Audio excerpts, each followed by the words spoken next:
Well, Republican Congressman Michael Turner just got kicked off of his House intelligence role, and he's blaming President-elect Donald Trump for it for good reason. Seems like Trump was behind this. So, what's the role and why did Donald Trump allegedly kick him off a position of power? Well, Turner was the former chair of the House Permanent Select Committee on Intelligence. And the committee oversaw major spy agencies. So it's an important role. He liked being, the chair of this committee.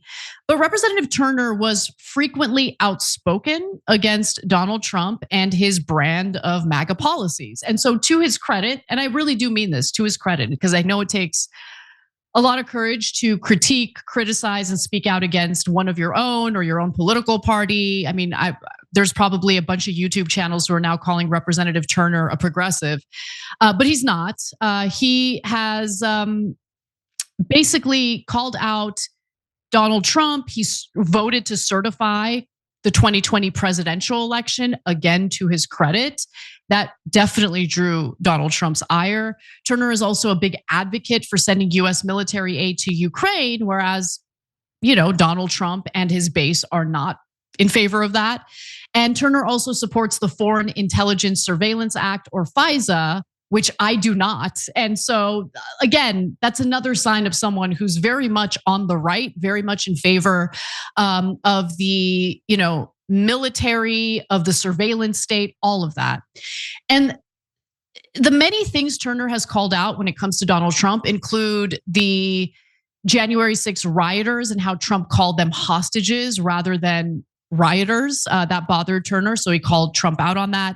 Keeping classified documents at Mar-a-Lago is another thing Turner criticized Trump for. He also criticized Trump for spreading rumors about Haitian migrants eating pets. And also Donald Trump alleging that his 2019 perfect phone call to Vladimir Zelensky was a perfect phone call. That is not the take that Turner has when it comes to that phone call. Now, given all of that, perhaps it comes to no surprise that, number one, you have this announcement, this tweet, or this post on X. I spoke with House Intel Chair Mike Turner, Republican from Ohio, who told me that Speaker Johnson has fired him as chair of the Committee Oversight and Intelligence Community. Johnson cited concerns for Mar-a-Lago as justification for the removal. So pretty clear that that's a reference to Donald Trump. The New York Times reports that Turner was furious after his meeting with Johnson. The speaker, though, is denying any involvement on the part of Donald Trump. So he says, this is not a President Trump decision. This is a House decision. And this is no slight whatsoever to our outgoing chairman. He did a great job. Well, then why'd you fire him? Like, what's the reasoning? And it's worth noting that Johnson himself might have a personal beef with Turner thanks to some sort of incident that occurred last year. So Turner called on the Biden administration to declassify information about a serious national security threat. His vague warning ended up creating a lot of confusion and panic. People were like, oh my God, what's the national security threat? What's going on? Declassify it. Well, Mike Johnson actually had to go out of his way to calm everyone down. There was public outcry. He stated that there was no need for alarm. So what was this all about? It was later revealed that Turner was referring to concerns that Russia could create and deploy an anti-satellite nuclear weapon for use in space, which seemed overblown based on my read of it. So I don't know if that's enough to get Mike Johnson to literally kick him off his chairman role for this committee.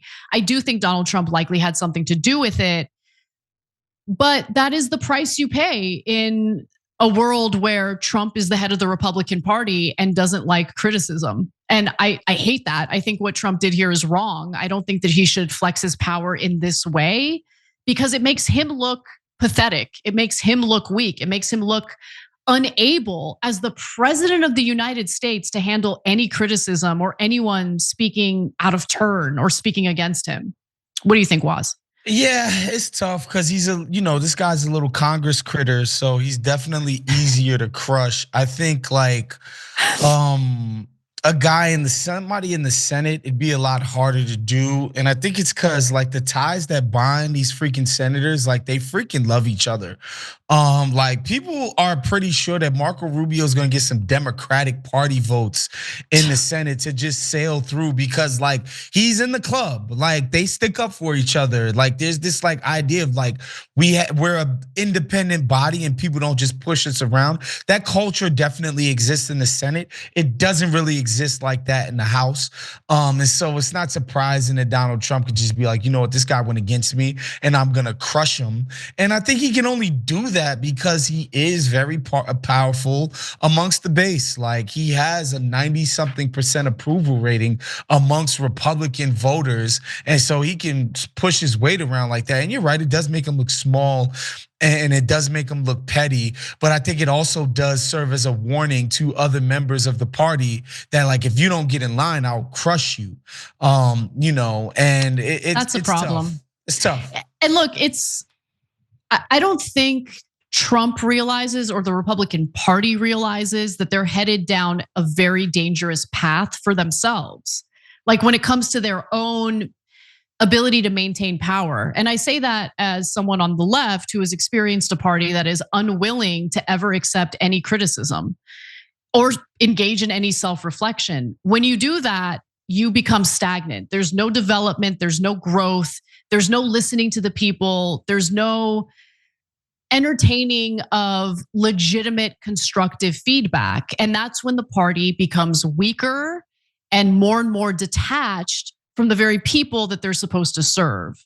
And so if, Donald Trump is leading this culture of don't accept any disagreement, don't accept any critique, that's not a good culture to engage in, but that's what they're doing. Let's see how far it goes.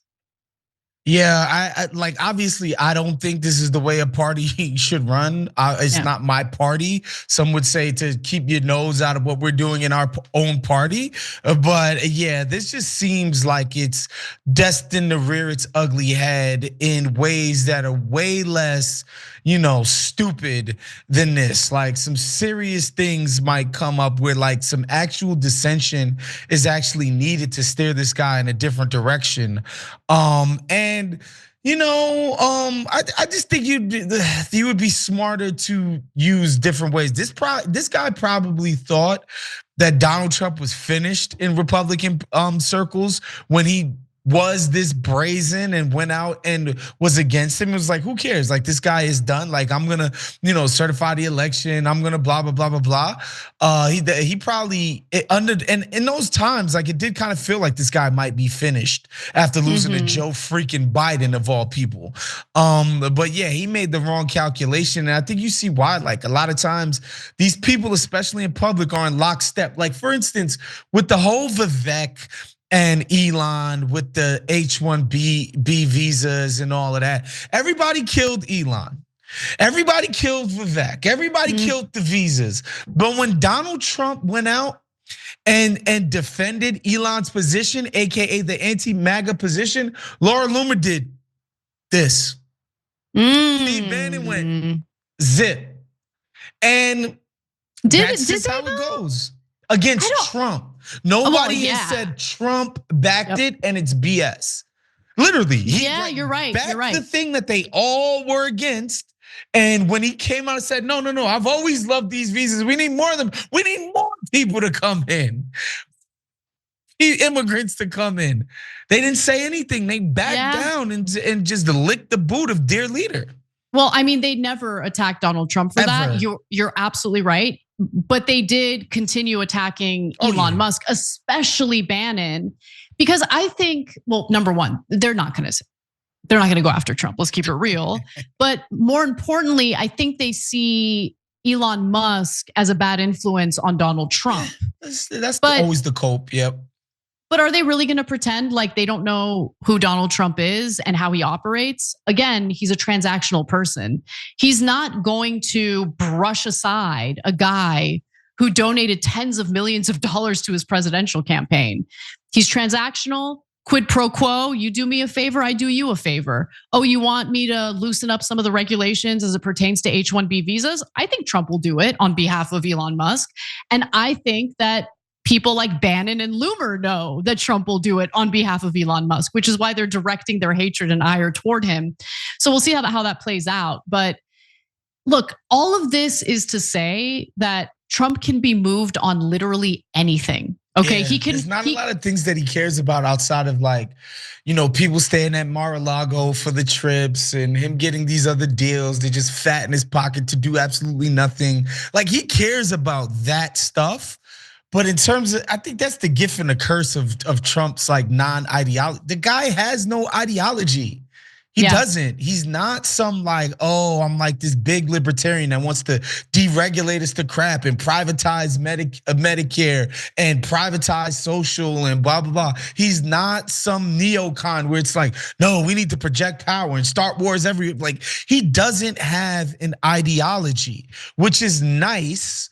When he's going against some of the base instincts of some of the ideologues of his own coalition. But then, at the same time, when people are getting him to do stuff that you and I find to be abhorrent, he's not diametrically opposed to it. Yeah, I think you hit the nail on the nose. Wait, do people say that? It's nail on the head, not on the nose. Nail on the head, yeah. Yeah. Nails don't have noses. I know. I'm tired, man. Today's been a hell of a day. Absolutely. Of a day.